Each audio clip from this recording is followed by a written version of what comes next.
Hello വിദ്യാർത്ഥികളെ, നിങ്ങൾ എന്തുകൊണ്ടാണ് ഇപ്പം സബ്സ്ക്രൈബ് ചെയ്യാത്തത്? നിങ്ങൾ ചെയ്യുക.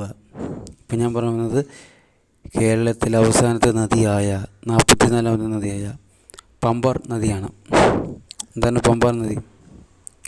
നീളം 31 കിലോമീറ്ററും ഉൽപ്പാദനം വെൺമൂറും ജില്ല ഇടുക്കിയും പതനം കാവേരി നദിയിലുമാണ്. എന്ന് വെച്ചാൽ കിഴക്കോട്ട് ഒഴുകുന്ന മൂന്നാമത്തെ നദിയായ പമ്പാർ നദി.